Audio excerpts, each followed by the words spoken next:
आपण होतो आणि त्यावेळी साधारण मार्केट या पोझिशनला कुठेतरी होतं. जर तुम्ही तो व्हिडिओ काढून बघितला तर तुम्हाला कळेल. हे 2 दिवस झालेले होते आणि या दिवशी मी ऑनलाईन आलेलो आणि मी क्लिअरली सांगितलं की 13,600 पर्यंत मार्केट ड्रॅग होऊ शकतं या सेलिंग मध्ये. 13,600 हा जबरदस्त सपोर्ट आहे, कारण की 15 दिवस मुव्हिंग ॲव्हरेज इथे येणार आहे. इट वॉज क्लिअरली मेन्शन की इथून मार्केट एक चांगल्या प्रकारे वरती जाऊ शकतो. बरेच लोकांनी ऑप्शन्स पुट बीट आता मार्केट गेलं वगैरे वगैरे वगैरे. चांगले प्लेयर असतात ना, मोठे प्लेयर, ते आरामात वाट बघतात संधीची. And this was your last chance buying करायचा. इथे ज्यांनी मिस केला इथे मिस केला असेल, इथे मिस केला असेल, दरवेळेप्रमाणे मार्केट खाली येऊन घाबरून, हा त्यांच्यासाठी शेवटचा चान्स होता की मार्केट 1000 पॉईंट पडलं. 14,800 वरून 13,800 पडलं मार्केट 5-6 दिवसात. जेव्हा कधी असं मार्केटमध्ये 1000 पॉईंटचा क्रॅश येतो ना, तेव्हा बाईंगच करायची असते, दाबून बाईंग करायची असते. मी तर म्हणतो 300 पॉईंट पडलं तरी पण मार्केटमध्ये बाईंग हळूहळू सुरुवात करायला लागते. इथे तर 1000 पॉईंट पडलेलं मार्केट, इथे फिअरच नव्हती कुठलीच. आणि प्लस इथे एवढा मोठा सपोर्ट होता, आणि जो की मी आधी क्लिअरली सांगितलेला होता व्हिडिओ जेव्हा आपण बनवला तो. परत एकदा बजेटच्या दिवसाचा व्हिडिओ तुम्ही बघितला तुम्हाला कळेल, लेवल्स क्लिअरली मेन्शन होत्या. तरी लोकांना आता असं वाटतंय की चान्स मिस झाला. मिस केलात तुम्ही, तो चान्स झाला नाहीये. अगेन अँड अगेन त्याच्यासाठी ट्रेनिंग इम्पॉर्टंट आहे. लेवल्स माहिती असणं खूप गरजेचं आहे. सो आता निफ्टीमध्ये काय लेवल्स आहेत, आता निफ्टीचा झोन बेसिकली कसा आहे, ठीक आहे. आता कुठल्या झोनच्या वरती निफ्टी बुलिश आणि कुठल्या झोनच्या खाली सेलिंग येऊ शकतं ते आजचा आपला टॉपिक आहे. तर मी साधारण ही जी निफ्टीचा जो आता हाय इथपासून लो पासून जो हा हाय लागलाय त्याची साधारण एक रिट्रेसमेंट काढतो मी. स्क्रीन दिसत नाहीये प्रसन्न. शेअर केली आहे मी स्क्रीन, सगळ्यांना दिसत नाहीये का? दिसते दिसते ना? दिसते. ओके. कोणाला दिसत नाहीये मग? कोणाला दिसत नाहीये? एकदा रिजॉईन कर ना परत. मला पण आता दिसते. नाही, ऍक्च्युली त्या आरवीच्या आयकॉन वरती क्लिक कर, तिकडे तू स्क्रीन दिसेल तुला. आय थिंक तुम्ही कुठल्या तरी दुसऱ्या पर्सनच्या स्क्रीनवर असाल. आता मेन ह्याच्यावर स्क्रीन, होम स्क्रीनवर जर क्लिक केल्यावर मेन स्क्रीन दिसायला लागेल.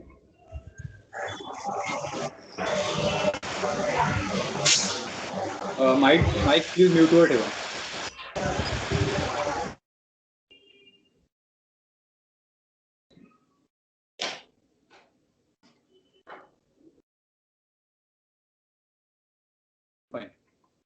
मी एक रिट्रेसमेंट लेवल काढतो निफ्टीची, आणि त्याच्यामध्ये जो 0.5चा झोन आहे तो येतोय साधारण तुमचा हा झोन येतोय.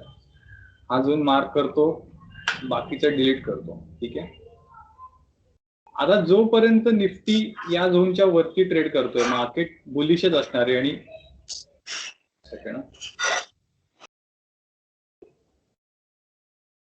मार्केट जोपर्यंत त्याच्या वर आहे तोपर्यंत मार्केट बुलिशच आहे.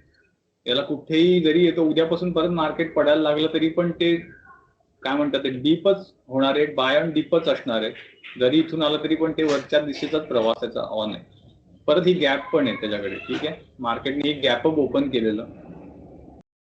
मार्केट संधी देतं तेव्हा अशा ठिकाणी तुम्हाला संधी देतं की तुमचा विश्वासच नसणार की मार्केट आता इथून फिरेल. असं जेव्हा वेळ येते ना तिथूनच मार्केटचे कधी पण रिव्हर्सल असतं. मार्केट तुम्हाला सांगून रिव्हर्सल नाही देत की हा आता मी फिरणार आहे, आता माझं पडणं थांबलंय, आता मी जाणार. एवढे वेडे नाहीत मोठे प्लेयर. एवढं असतं तर मग एवढ्या कुठे धर्मादाय संस्था नाही उघडली आहे निफ्टीची. मार्केट अशा झोन मध्ये येतं की ते तुम्हाला पॅनिक करूनच सोडतं आणि तिथूनच रिव्हर्सल देतं ते. इथेही 50 डे मुव्हिंग ॲव्हरेज 3 दिवस त्याने खाली ट्रेड केला आणि सगळी रिकव्हरी केली, परत सपोर्ट घेतला आणि वर गेले. सो आपल्याला झोन मध्ये काम करावं लागतं. आता हा जो झोन आहे निफ्टीचा, हा जो गॅप उघडलाय, इथे जो गॅप झालेला आहे आणि इथून जे ब्रेकआउट दिलं निफ्टीने या झोन पासून, ओके, ह्याच्यावर जोपर्यंत मार्केट ट्रेड करणार आहे it's a bullish zone.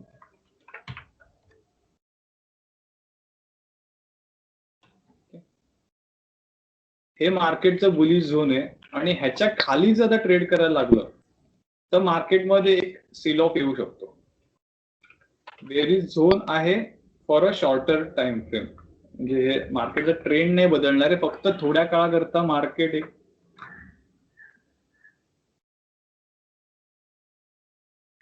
Sale of मध्ये जाऊ शकतं इकडून, की समजा ही लेवल पण तुटली खाली आणि इथे जो त्याचा 50 दिवसाचा मुव्हिंग ऍव्हरेज त्याचा हळूहळू वर येतो तो पण तुटला, तर मार्केट इथे परत एक थोडासा बाउन्स देऊन मग परत खालच्या दिशेने जाऊ शकतं. पण जोवर मार्केटमध्ये 14,200 ची लेवल आणि 14,000 ची लेवल ही जी जोपर्यंत इंटॅक्ट राहणार आहे तोपर्यंत मार्केट हे बाय ऑन डिप्सच असणार आहे. तर या लेवल क्लिअरली डोक्यात ठेवा. हे मार्केटचा आत्ताचा आउटलुक येणाऱ्या आठवड्याचा किंवा येणाऱ्या काही आठवड्यांचा, जोपर्यंत मार्केट या लेवलच्या वर आहे घाबरण्याचं काहीच कारण नाही. तुम्हाला चान्स मिळणार तेव्हा तुम्हाला बायच करायचंय. ज्यावेळी मार्केट खाली याच्या ट्रेड करायला लागेल त्यावेळी तुम्हाला प्रॉफिट बुक करावं लागेल. तुमचं जे काय तुम्ही इथून खालून अर्न केलेलं आहे, स्विंग ट्रेड्स म्हणा, इन्व्हेस्टमेंट म्हणा, मग त्याच्यानंतर मार्केट बऱ्यापैकी एक करेक्शन देऊ शकतं. ठीक आहे, तर हा शॉर्टर टाइम फ्रेम झाला निफ्टीचा. आता निफ्टीचा आपण जसं दरवेळी सेक्टर काही बघतो तर पटापट एक सेक्टर बघून घेऊ कुठलं सेक्टर काय करतंय. आपण ऑलरेडी मार्क केलेलं होतं पीएसयू सेक्टर.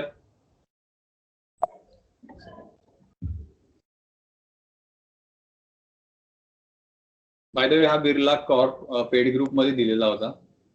त्यांनी चांगलं हे दिलेलं आहे, तुम्हाला पण सांगून ठेवतो. टार्गेट 1000 रुपयाचं आहे आणि ऑलरेडी आमची एंट्री झालेली आहे खाली. ही वरची टार्गेट त्याची ऑन होत आता.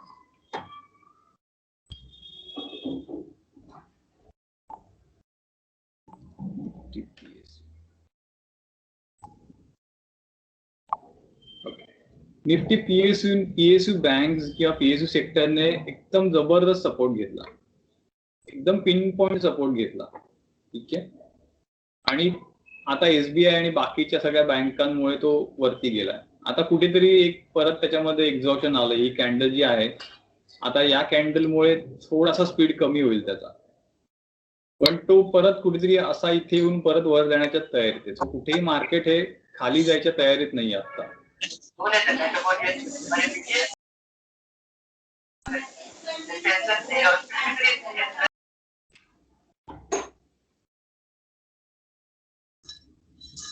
सो पीएसयू सेक्टर चांगलं आहे.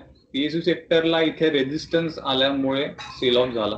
एक पूर्वीचे जे सपोर्ट होते त्याच्या इकडे इथे तो बरोबर आल्यावर त्याला सेल ऑफ आला. सो आता हा परत या झोन मध्ये कुठेतरी खाली येईल आणि इथून परत त्याचा वरचा प्रवास सुरू होईल. तोपर्यंत 50 डे मुव्हिंग ऍव्हरेज त्याला कॅच करेल. सिंपल. सो बँक्स मध्ये जर तुम्हाला प्रॉफिट मिळालं असेल तर थोडं थोडं बुक करायला लागा. एसबीआय वगैरे ज्या काही बँक आहेत त्या. निफ्टी फार्मा आता ट्रेड करायला लागलाय 50 डे मुव्हिंग ऍव्हरेजचा. सो फार्मा सेक्टरवर वॉच ठेवा. एमएससीडी क्रॉसओव्हर पण झालंय इथे. ठीक आहे, हा झिरो लाईनच्या वर जर एमएससीडी लाईन गेली याची तर एक चांगली मूव्ह वरती बघायला मिळेल. सो निफ्टी फार्माचे जे काही स्टॉक्स तुमच्या लिस्टमध्ये असतील तर त्याच्यावर वॉच ठेवा. आता येणाऱ्या आठवड्यात एक फार्मा चांगला परफॉर्मन्स देऊ शकतो. आपण हे सेक्टर वाईज अनालिसिस करतोय. निफ्टी मेटल काय करतंय, गुड, त्याने पण तिथेच सपोर्ट घेतला. टाटा स्टील वगैरे अगदी 630 640 ला येऊन वगैरे परत 690 ला गेला. टाटा स्टीलचा चार्ट उघडला आपण. म्हणून सेक्टर अनालिसिस महत्वाचं आहे, कारण की तो काय करतो ते सेक्टरलाच धरून ते स्टॉक चालतात. आता बजेटच्या आदल्या 2-3 दिवसापूर्वी 600 डी पार 600 पर्यंत येऊन गेला आणि परत 685. म्हणजे 100 शेअर जरी असते तरी 8,500 रुपये काही न करता मिळाले असते. सिंपल 50 डे मुव्हिंग ऍव्हरेज लावलाय फक्त, बाकी काहीच अनालिसिस केलं नाही. There is no deep analysis into it.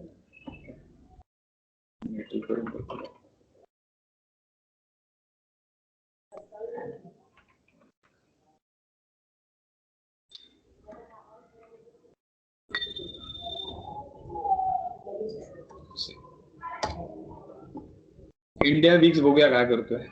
India Vicks settle आहे, कुठेही त्याच्याकडे स्पाइक आलेला नाहीये, पण तो 50 डे मुव्हिंग ऍव्हरेजच्या वरच ट्रेड करतोय.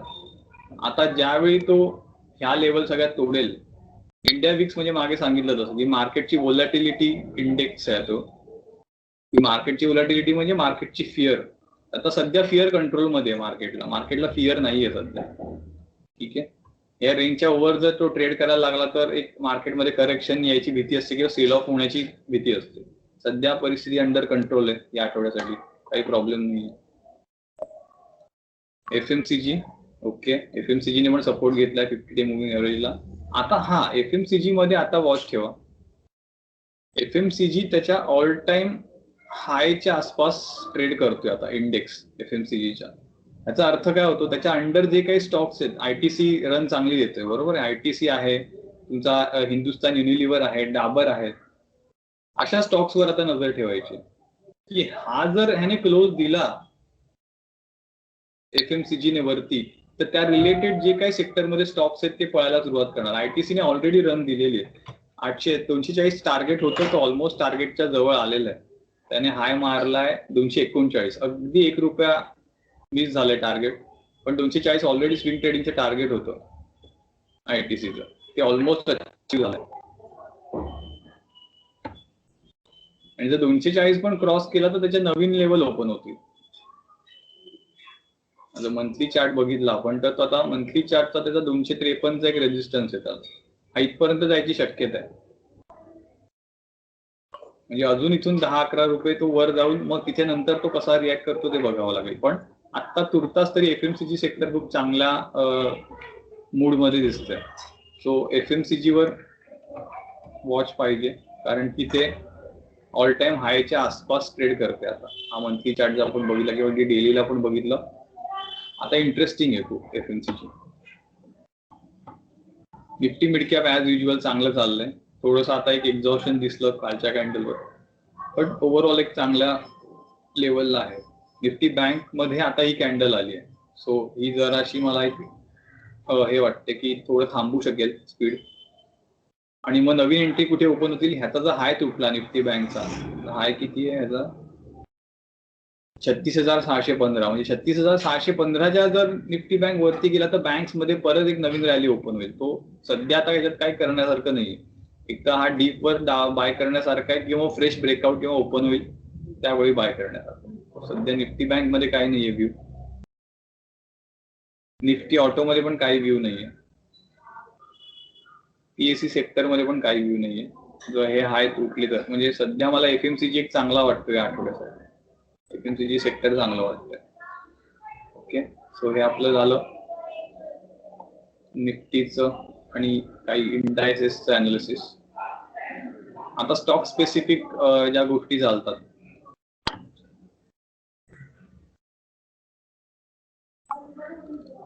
काही ग्रुपवर आपण असं देतो. कॅनरा बँक 150 दिलेला, टार्गेट 202चं होतं आणि ऑलरेडी तो 160 वगैरेच्या आसपास ट्रेड करतोय.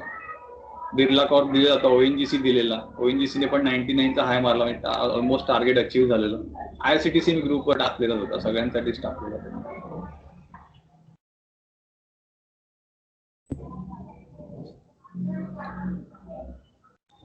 ग्रॅफाइट इंडिया दिलेला 299च्या SL ने, ऑलरेडी 360 चाललेला आहे तो आता. Okay, AU small finance bank चांगला चाललाय. हा बिर्ला सॉफ्ट कॉर्पोरेशन सांगितलं, तो पण चांगला चालला. तर काही क्लास रिलेटेड ग्रुपवर पण ट्रेड येतात. तर त्यातले अजून काही आठवड्याचे जे ट्रेड आहेत ते आपण डिस्कस करूया आता.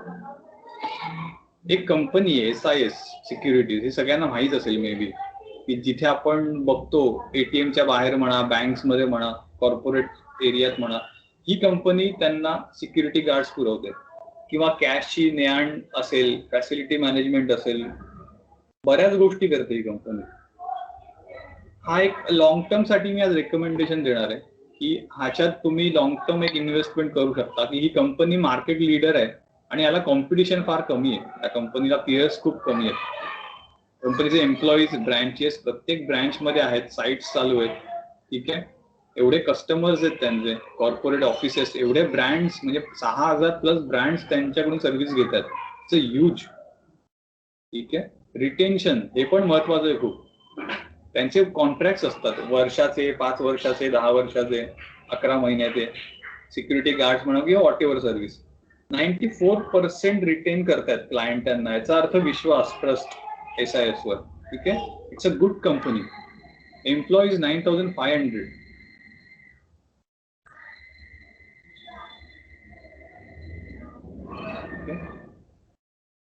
हे झालं त्यांच्या वेबसाईटवर. ठीक आहे, आपण म्हणू वेबसाईटवर काही ऍड टाकतील, त्याच्यावर विश्वास कसा ठेवायचा. Okay, no problem. आपण त्याचं थोडं फंडामेंटल बघूया आणि मग चार्टवर येऊ. ठीक आहे, 6,000+ market capital, it's a mid cap company. Okay, stock PE ratio चांगला आहे त्याचा, रिटर्न ऑन कॅपिटल एम्प्लॉइड हे खूप चांगलं आहे. 18% दराने ती ग्रोथ करते. ठीक आहे, म्हणजे काही अबाव 15% हे चांगलं असतं जनरली मार्केटमध्ये. Promoter holding 73%. मागे सांगितलं होतं म्हणजे प्रमोटरचा त्यांच्या कंपनीवर विश्वास आहे. 73% होल्डिंग प्रमोटरची आहे. त्याचा अर्थ काय आहे की कंपनीवर त्यांच्या प्रमोटरचा विश्वास आहे. जर प्रमोटर होल्डिंग 10%, 20% असलं तर याचा अर्थ प्रमोटरचा त्यांच्या स्वतःच्याच कंपनीवर विश्वास नाही तर आपण कसा ठेवायचा. But here 73% what holding. ठीक आहे, फेस व्हॅल्यू 5 रुपये. ओके, तो काय हे नाही आहे. ह्याचे एक बॅलन्स शीट्स वगैरे बघूया.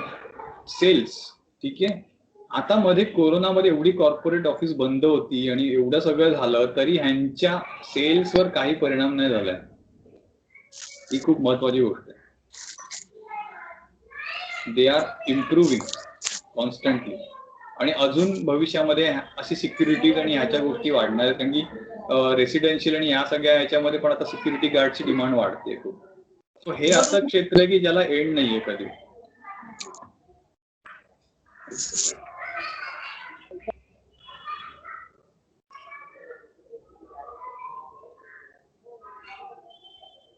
ओके, रिझर्व्ह कंपनीचे चांगले.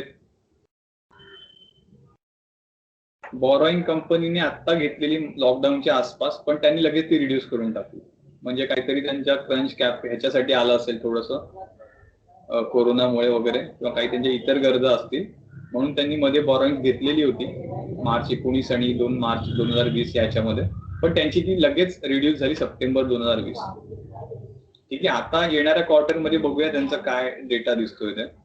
सो ठीक आहे, रिझर्व्ह पण वाढतायत. 12 पासून ते आतापर्यंत रिझर्व्ह कंपनी जबरदस्त वाढवलेत त्यांनी. फिक्स असेट पण वाढतात, नुसतं बॉरोईंग नाही वाढले त्यांचं. ठीक आहे, नुसतं बॉरोईंग वाढलं असं तर स्ट्रेस होता, पण त्यांचे फिक्स असेट पण वाढतात. तर कंपनीकडे फिक्स असेट वाढणे ही चांगली गोष्ट असते कुठले. प्रमोटर होल्डिंग कॉन्स्टंट आहे, 75 ते 73 या दरम्यान आहे. ओके, FII कडे डेटा वाढलाय खूप. 2018 साली फक्त 5% म्हणजे पर्सेंट मध्ये होता त्यांच्याकडे, आता त्यांनी तो वाढवत 12% नेलाय.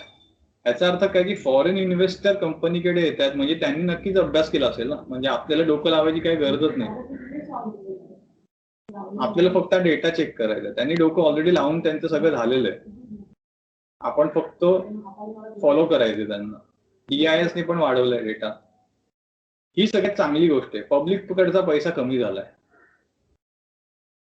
आणि स्ट्रॉंग हँड्स मध्ये पैसा गेलाय, ही गोष्ट चांगली असते. जेव्हा पब्लिककडे पैसा येतो ना तेव्हा वाट लागते सगळी. पब्लिककडे 13% फंड होता, तो कमी कमी होत आता जेमतेम 60% आलाय. म्हणजे काय करतात, स्ट्रॉंग हँड्स त्यांच्याकडे जास्तीत जास्त होल्ड ठेवायला बघतात कंपनी, रिटेलरना फायदा देत नाहीये.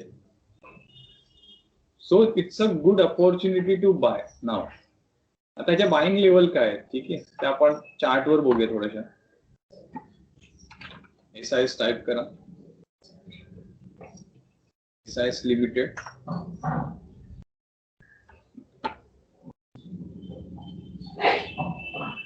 आता हा एक मोठ्या कन्सॉलिडेशन मध्ये अडकलेला होता, बरेच दिवस कन्सॉलिडेशन चाललेलं त्याचं.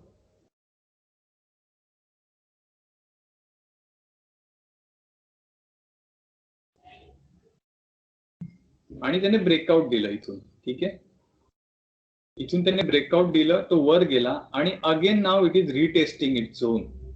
सो ही एक अपॉर्च्युनिटी चांगली आहे. आता हे जे हाय आहेत त्याचा तो एक्झॅक्ट मी सांगितला, समजा ही लेवल आहे 420.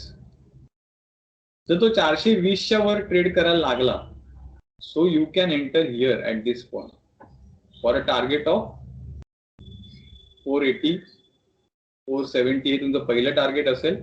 आणि जर होल्ड करून ठेवलात तर तो अजूनही वर जाऊ शकतो. स्कायज limit.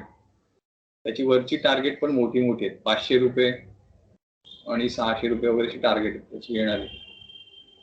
So SIS is a stock of the week म्हणू शकता, किंवा मंथ, किंवा दिस इयर पण म्हणू शकता. या वर्षासाठीचा हा स्टॉक आहे.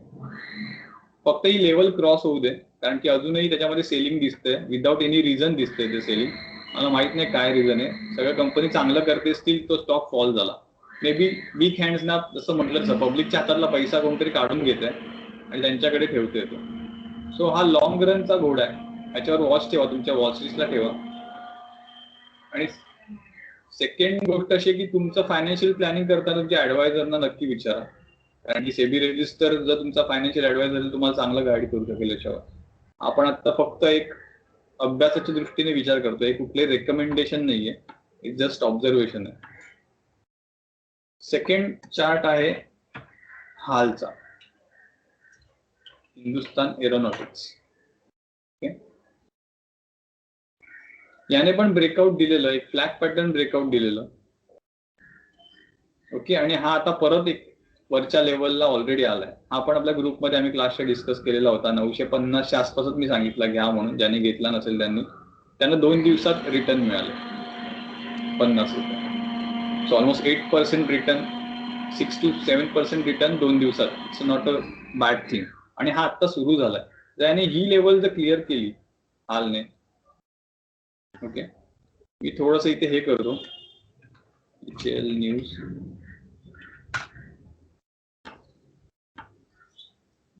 तर गव्हर्नमेंटचं कॉन्ट्रॅक्ट मिळालेलं आहे हिंदुस्तान एरोनॉटिक्सला.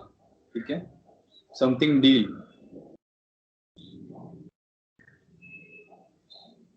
कुठली आहे न्यूज? येस, लेटेस्टच आहे. Make in India deal for Tejas. Something 40,000 crore का काहीतरी ती न्यूज होती.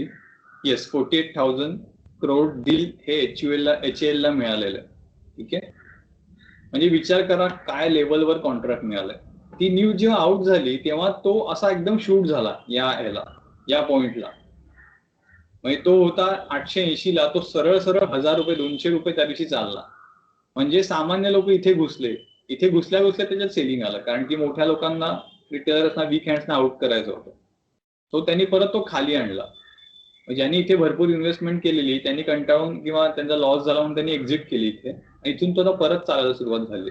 तर ज्यावेळी तो ही लेवल ब्रेक करेल त्यावेळी त्याची मोठी टार्गेट ओपन होतील वरची 1314.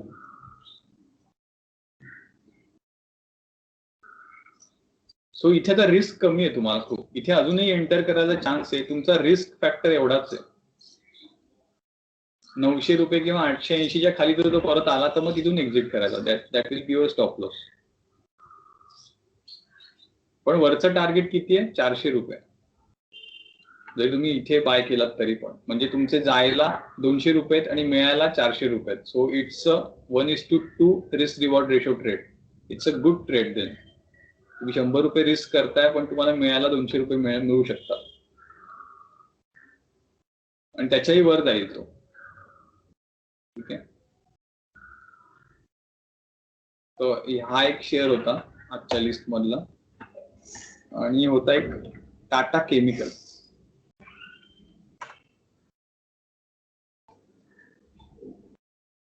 टाटा केमिकल परत या लेवलवर आहेत. हे जे हाय त्याचे क्लिअर केले तर टाटा केमिकल एक मोठी रेंज मारू शकतो, कारण की त्याने ऑलरेडी एक रन दिली, त्याने कन्सॉलिडेशन केलं, परत एक रन दिली, परत सपोर्ट घेतला. म्हणजे कोणतरी या लेवलला तगडं वाईन झालेलं आहे त्याच्यामध्ये. आता जर त्याचा हा ऑल टाइम हाय निघाला टाटा केमिकलचा, तर हा इथून अजून एक 100 पॉईंटची रन इथून अजून एक त्याची ऑन होईल. ठीक आहे, फंडामेंटल वाईज कंपनी चांगली आहे. टाटाची कंपनी आहे मेन, म्हणजे प्रमोटर होल्डिंग जरी 38% असले तरी पण मेन टाटा केमिकल म्हणजे टाटाची company. So name, brand value त्याची जास्त आहे खूप. ठीक आहे, कॅपिटल भयंकर आहे, 13,000 करोडचं मार्केट कॅप आहे. Stock trading at 1.2 times of it book value, म्हणजे तो बुक व्हॅल्यूच्या आसपासच ट्रेड करतो. It's a good thing. ज्यावेळी स्टॉक ओपन झाला त्याच्याच आसपास तो ट्रेड करतोय. ठीक आहे, डिव्हिडंड हेल्दी मिळतोय वर्षाचा. म्हणजे तुम्ही गुंतवून ठेवले तरी तुम्हाला 18% डिव्हिडंड मिळतोय त्याच्यावर. गुड. प्रमोटर होल्डिंग वाढलेत लास्ट क्वार्टर मध्ये त्याच्यामध्ये. सेल्स ग्रोथ एवढी नाहीये, ओके, आता येईल. पण आता मार्केट कोरोनामुळे पूर्णच बदललंय. केमिकलला आता डिमांड वेगळ्या नेक्स्ट लेवलवर गेली. सो आता हे चित्र बदलले इकडचं. शेअर कॅपिटल आहे तेवढंच आहे. रिझर्व्ह वाढलेत कायच्या काय, 50ने वाढलेत. ठीक आहे, फिक्स असेट चांगले आहेत. So overall picture is good. FI कडे पण माझ्यामध्ये माल आहे. 11% 12% झालाय, ठीक आहे. गव्हर्नमेंटकडे पण थोडासा ह्याच्यातला भाग आहे, 0.03 का विना पण थोडासा भाग आहे. पब्लिककडे कॉन्स्टंट पैसा आहे 25%. प्रमोटर 30%वरून 37%वर गेले. It's a good sign. So Tata chemical हा एक चांगल्या मोमेंटला उभा आहे. सो हे जर हाय तुटले असेल तर हे टार्गेट पहिलं देईल तुम्हाला 525 वरून 540 560, आणि त्याच्यानंतर सुटला तर मग सुटेल असतो. त्याचा एक वेगळ्या लेवलला झोन मध्ये जाईल तो. तुमचा स्टॉप लॉस असेल त्या केसमध्ये हा.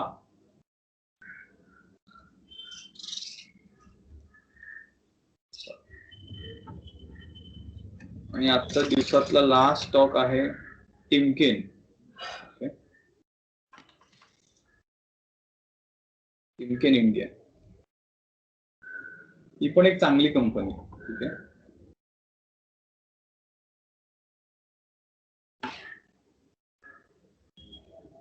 Timken into manufacture distribution segment bearings, primarily tempered roller bearings. Okay, bearing जे लागतात त्याच्या मॅन्युफॅक्चरिंग मध्ये कंपनी 67% होल्डिंग आहे. आरओसी पण तगडा आहे, 20% रिटर्न देते वर्षाला. Market capital is good. Book value त्याची आहे 167. बुक व्हॅल्यू पेक्षा खूप जास्त वर ट्रेड करतोय तो, पण ओके, कारण की तो ट्रेड म्हणजे शेअर खूप स्ट्रॉंग मोमेंटमला असता. कॉन्स काहीच नाहीये त्याच्यात, ठीक आहे. 2च त्याचे हे आहेत. प्रमोटर होल्डिंग थोडंसं घटलंय 60%, आणि स्टॉक थोडासा महाग आहे. बट चांगल्या गोष्टी काय, डेप्ट फ्री आहे, गुड डिव्हिडंड यील्ड आहे, प्रॉफिट चांगलं मिळतंय. 30%ने 5 वर्षात ती जनरेट करते प्रॉफिट, आणि healthy dividend 55% dividend. It's a good.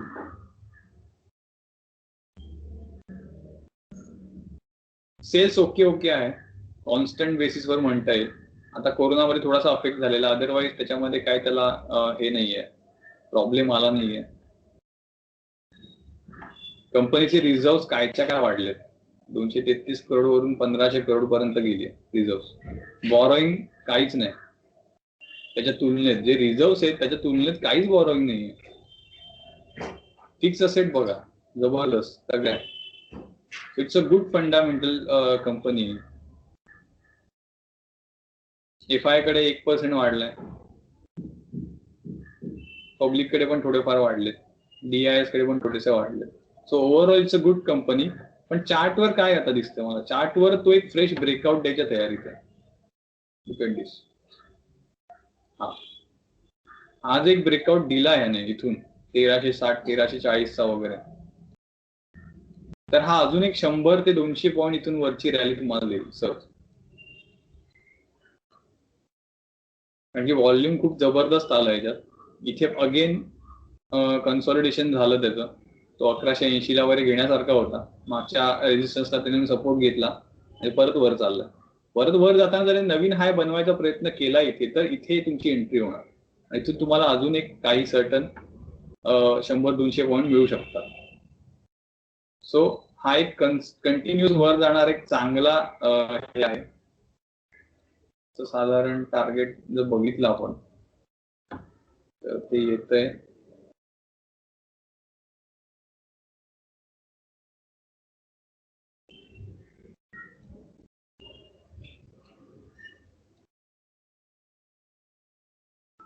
Is a channel. Okay, हा चॅनल मध्ये ट्रेड करतोय.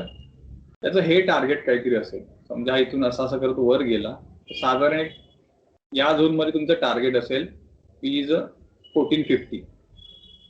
तो म्हटलं तसं एक 100-150 पॉईंट तुम्हाला इथून तो वर द्यायच्या पूर्ण तयारीत आहे. तर हा आजच्या दिवसाचा शेवटचा स्टॉक होता, याच्यावर नजर ठेवा. सो टाटा केमिकल, टिमकेन आणि एसआयएस हे स्टॉक आहेत आणि ह्याच्यावर नजर ठेवा. सो आय होप आजचं लेक्चर मी माझ्यासाठी समअप करतोय. आता तुमचे काही क्वेरीज असतील ते 15 मिनिटं आहेत माझ्याकडे. We can take your stocks also. तुम्ही इथे चॅट मध्ये मला विचारू शकता, स्टॉक स्पेसिफिक क्वेरी असतील काही जर.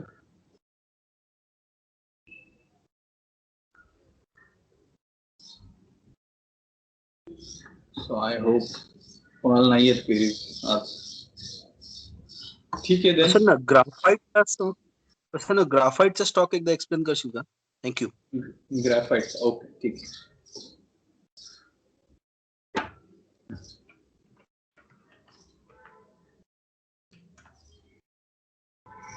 ग्रॅफाइट इंडिया बघितला तर त्याने खूप मार खाल्लेला आहे त्या शेअरने. बेसिकली पहिला गोष्ट म्हणजे हा डाऊन ट्रेडेडचा स्टॉक आहे. खूप डाऊन ट्रेंड होता आणि आता कुठेतरी तो वरती म्हणजे तो एक काहीतरी वरती यायचा प्रयत्न करतोय. ठीक आहे. हा खूप एक्सपेन्सिव्ह स्टॉक होता. जर बघितला पूर्वी तर हा याने ब्रेकआउट दिल्यानंतर हा अगदी 200-300 वरून तो डायरेक्ट 1100 वगैरे म्हणजे काहीतरी 10 पट वगैरे झाला तो इथून. 10-15 पट झाला तो. तिथून मग त्याच्यात कंटिन्युअसली सेलिंग आला. हा जो फॉल होता तो ट्रिमेंडस फॉल होता. ग्रॅफाइट आणि हेग हे दोन ज्या कंपन्या होत्या त्यांच्यामध्ये रेस लागलेली की कोण वर जात आहे. हे वेड्यासारखेच वर गेलेले होते आणि आता तो म्हणजे अक्षरशः जिथून त्याने ब्रेकआउट दिलेलं त्याच लेवलला परत आलेला आहे आणि आता परत एक वरती जायचा तो प्रयत्न करतोय. सो हा ऍक्च्युली काउंटर ट्रेंड आहे. म्हणजे काउंटर ट्रेंडचा ट्रेड आहे हा बेसिकली. या डाऊन ट्रेडेडलाच एक राईज जेव्हा येते त्यावेळीच आपण त्याला जे प्ले करतो तो भाग आहे हा.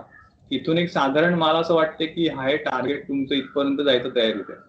एक 473 वगैरे पण जाऊ शकतो हा इन कमिंग टाइम. आणि तुमचा स्टॉप लॉस इथेच फिक्स आहे. बजेट डेचा लो जो आहे तो तुमचा स्टॉप लॉस आहे 298चा. So you have stop loss of around 50 to 60 rupees but you can get around 120 rupees. So exactly 1:2 चा रिस्क रिवॉर्ड आहे या ट्रेडमध्ये. आणि जर त्याच्याही वर गेला तर ती वरची टार्गेट तुमची ओपन होती 600 आणि 760 जर खरंच फंडामेंटल आणि काही त्याच्यामध्ये चांगल्या न्यूज आल्या तर. सो सध्या हा काउंटर ट्रेडच आहे. हा इथे येऊन परत सेलिंग पण येऊ शकते याच्यामध्ये कारण की हा ओव्हरऑलचा ट्रेंड डाऊन ट्रेंडेड स्टॉक आहे. हा अप ट्रेंडिंगचा स्टॉक नाही आता सध्या. बट अतिशय डाऊन ट्रेड पण नाही याचा कारण की तो लोज जे आहे ते वरवर सरकतात आता. And it is slowly clearing its previous swing highs जे होते ते हळूहळू तो आता क्लिअर करत वर चाललेला आहे. त्यामुळे ह्याच्यामध्ये 473 पर्यंतचं टार्गेट यायला काहीच प्रॉब्लेम नाहीये. You can play with your this trade with stop loss of 60 rupees. 298च्या खाली जर क्लोजिंग दिलं त्याने एखाद दिवशी तिथून तुम्ही एक्झिट करा पोझिशन. तर तुम्हाला तुमची ॲपेटाईट बघून ट्रेड करायचा. समजा ॲपेटाईट तुमची 1000 रुपयेच असेल लॉस करायची. मग 1000 डिवायडेड बाय 60 रुपये. मग ते जी काही तुमची अमाऊंट येते तेवढे शेअर तुम्हाला घ्यायचे त्याच्यामध्ये. सिम्पल. म्हणजे काय स्ट्रेस नाहीये तुम्हाला. जेवढी तुमची ॲपेटाईट आहे त्याच्यानुसारच तुम्हाला ट्रेड घ्यायचा आहे. India mart.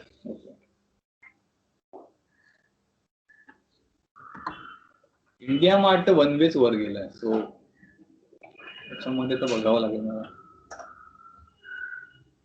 C this is one way म्हणजे एक शेवटची इथे कुठेतरी एक संधी मिळालेली शेवटची त्याच्यानंतर गेलाच वरती. So now there is no point to catch. Fresh entry घेण्याचा काही इथे प्रश्नच येत नाहीये कारण की हा असाच चाललाय. याला कुठे ब्रेकच नाही लागलाय.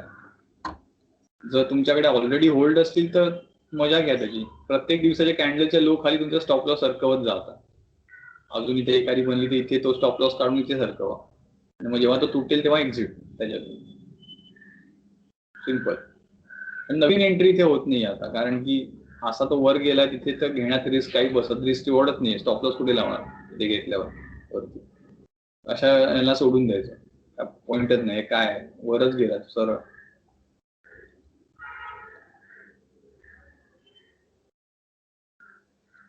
सो मला असं वाटतं की हा इथे कुठेतरी मिळाला भविष्यामध्ये तर चांगला आहे. परत आला आणि इथे कुठेतरी तुम्हाला 6000 6500च्या आसपास मिळाला तर चांगलं आहे. पण सध्या ह्याच्यामध्ये काही ट्रेड नाहीये. हा एक वरच चाललाय म्हणजे चान्स देत नाहीये तुम्हाला काही एंटर करायचं.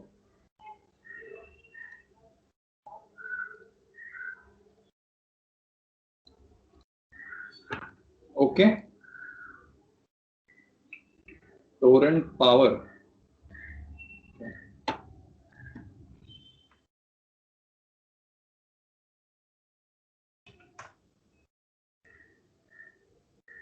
टोरंट पॉवर मंथली बेसिसला खूपच साईडवेज आहे. म्हणजे तो वर चाललाय खरंय पण तो एक ओव्हरऑल साईडवेज ट्रेंड मध्येच आहे आता. हा त्याचा खालचा चॅनल आहे. हा वरचा चॅनल आहे. या चॅनल मध्येच ट्रेड करतोय. चॅनलच्या खालच्या बाजूला आता आहे तो. इथे तुम्हाला इथे कुठेतरी मिळाला तर तो बाय होईल. तिथे कमी स्टॉप लॉस आणि इथून परत तो वरची टार्गेट दाखवेल. आणि जर डेली आणि विकलीला बघितला, समजा डेलीला बघितला, तर माझ्या मते ह्याला 340 क्रॉस करणं गरजेचं आहे. 340 जर क्रॉस केला टोरंट पॉवरने तर तो वरची टार्गेट ऍक्टिव्ह होतील त्याची. तोपर्यंत हा सेल ऑन राईजच आहे. याच्यासाठी ही लेवल तुटणं गरजेचं आहे. बरं,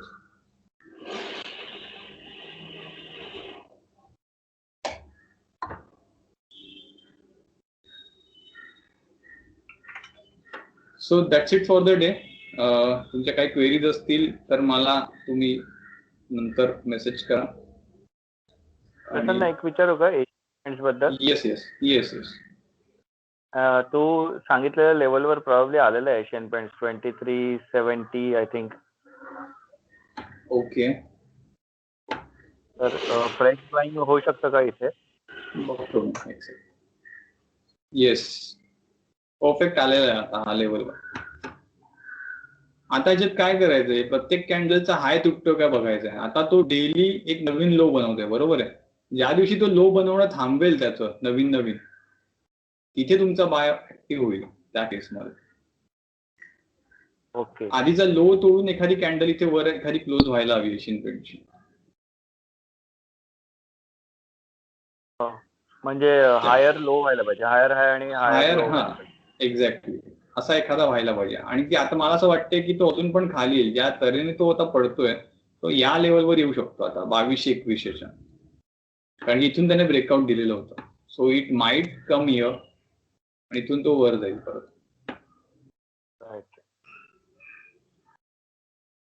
आणि एक मला क्वेश्चन होता की तू एकदा म्हणालेला की एक तुमची लिस्ट बनवा की आता तर कशी ती लिस्ट बनवायची की how if there are 200 stocks how on what basis we can choose the stocks and then we can monitor every day? जर तुम्हाला डिटेल मध्ये असेल तर ते आपल्याला बट ऑब्वियस क्लासमध्ये शिकवतो मी. पण एक ओव्हरऑल जर जनरल आयडिया सांगितली तर मी सिम्पल एक रूल जर आपण अप्लाय केला त्याच्यावर, तर आरओसी कंपनीचा जो असतो तो कमीत कमी 20% वर हवा. किंवा 18% पण चालेल. 18 ते 20% वर आरओसी हवा अशा कंपन्यांचा. ठीक आहे. प्रमोटर होल्डिंग जे असतं कंपन्यांचं ते कमीत कमी 60% वर हवं. ओके. आणि त्याचा जो आता मी तसं सांगितलं तसं FII चा डेटा बघायचा त्याच्यामध्ये की होल्डिंग आहे का, ती कमी होतीये का, किंवा DII चा डेटा काय आहे, पब्लिकच्या हातात किती पैसा आहे, हे थोडंसं एक तुमचा अभ्यास करून त्याची एक लिस्ट वेगळी तुम्हाला करावी लागेल. पण जर टेक्निकलची जोड द्यायची असेल तर यू हॅव टू, म्हणजे टेक्निकलचं तुम्हाला नॉलेज लागणार, डिटेल नॉलेज, की त्याला सॉर्टिंग करणं सोपं होतं. आणि तुम्ही स्कॅनर कसे क्रिएट करू शकता त्याच्यामध्ये. मूळ मुद्दा सगळ्यातला की जो आहे ना तो मेकिंग स्कॅनर, की तुम्हाला असे स्टॉक तुमच्या समोर आणणं इज आर्ट. एवढ्या रोज म्हणजे बघायला माझ्याकडे वेळ नसतो खरं तर. सो मी स्टुडंटना काही स्कॅनर शिकवतो क्लासमध्ये आणि त्याने गोष्टी सोप्या होतात काम करायच्या. Right, because there are I think 3000च्या वरती स्टॉक. एक्झॅक्टली. एवढं तुम्ही नाही मॅन्युअली हे नाही करू शकत, रोज चेक नाही करू शकत. ओके. पण या गोष्टी जरी केल्या तरी तुम्हाला एक इन्व्हेस्टमेंट पर्पज तुम्ही आरामात काम करू शकाल. आरओसी तुम्ही लक्ष ठेवा, प्रमोटर होल्डिंग लक्ष ठेवा, आणखीन ओव्हरऑल एक त्या कंपनीचा डेप्थ किती आहे, बॉरोइंग्स काय अफेक्ट होतात का, प्रत्येक क्वार्टरली जरी तुम्ही मॉनिटर केले तरी तुम्हाला एक आयडिया येते की तुमचा स्टॉक काय करतोय. राईट. थँक्स. तरी LNT विचारलाय. ओके, LNT पटकन डिस्कस करूया आणि मग वाइंड अप करूया.